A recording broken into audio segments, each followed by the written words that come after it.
coupoles d'or de cette cathédrale orthodoxe russe pourraient nous faire croire que nous sommes à Moscou ou Saint-Pétersbourg. Eh bien non, quand on observe ses alentours, on se rend vite compte qu'elle se situe à Paris. La cathédrale a ouvert ses portes il y a quelques années, mais les liens culturels entre la Russie et la France remontent à plus d'un siècle.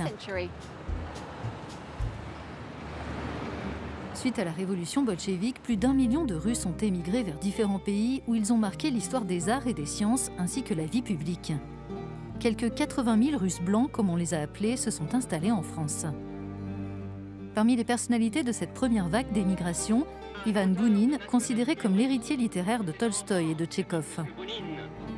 Il fut le premier écrivain russe à recevoir le prix Nobel de littérature en 1933. Je suis très heureux pour moi-même et surtout pour la littérature russe. Les cafés comme La Coupole, ici à Paris, étaient au cœur de la vie intellectuelle et artistique des années 1920 et 1930. Ivan Bounine avait l'habitude de venir ici pour écrire et rencontrer d'autres immigrés russes. Nous retrouvons sur place Anna Luchenkova-Foskolo, auteure de plusieurs ouvrages sur Ivan Bounine. Dans l'un de ses romans, intitulé À Paris, il mentionne ce café La Coupole. Et c'est là que ces deux héros passent une soirée romantique. On sait que les écrivains russes qui ont précédé Bounine, comme Tolstoï et Dostoïevski, étaient extrêmement populaires en France et à l'étranger. Et ce prix Nobel a été synonyme de renouveau pour la littérature russe et de reconnaissance internationale. Je pense que l'écriture d'Ivan Bounine a évolué pendant les années qu'il a passées en France. Il y a cette importance de la nostalgie dans ses œuvres, l'importance des thèmes russes. Autre célèbre exilé russe, Serge Diaghilev, fondateur des légendaires ballets russes qui ont eu un succès retentissant à Paris et ailleurs dans le monde.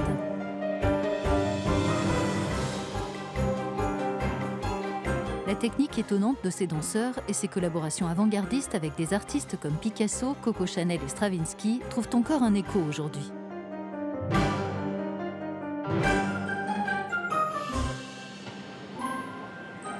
Au théâtre de Chaillot à Paris, on prépare Nijinska, voilà la femme. Nous sommes autorisés à assister aux répétitions. Cette production de danse contemporaine rend hommage à Nijinska, ancienne ballerine et chorégraphe des ballets russes. Ils ont créé de nouvelles formes chorégraphiques, physiques, qui changent complètement la façon de se tenir, la dynamique, l'orientation, la puissance des gestes, qui étaient absolument nouvelles. Et ça, aujourd'hui, ça intéresse énormément les chorégraphes. Ce qui est très marquant avec Serge Diaghilev, il arrive avec cette troupe extrêmement célèbre pour produire des spectacles amenés à regarder le monde d'une manière différente. Comme ceux d'hier, les artistes russes d'aujourd'hui contribuent au rayonnement culturel de leur pays. C'est magnifique quand le public découvre la culture russe grâce à des exemples actuels, dynamiques, et pas uniquement à travers les personnages illustres du passé. C'est merveilleux. La culture, c'est toujours un dialogue, un échange d'idées et de valeurs. Pour moi, c'est tout le sens de notre agence Rossotrudnichestvo, en tant qu'institution pour la communication et la médiation. Installé à Moscou, Yuri Bashmet est chef d'orchestre et violoniste. Il se produit dans le monde entier. L'influence des musiciens et compositeurs russes, eh bien, elle est immense. Ce que l'Occident reçoit de la part de la Russie, c'est l'incroyable énergie de la jeunesse. Après tout, nous sommes jeunes en tant que nation. Nous, les Russes, nous offrons notre âme au reste du monde et nous l'encourageons à faire pareil.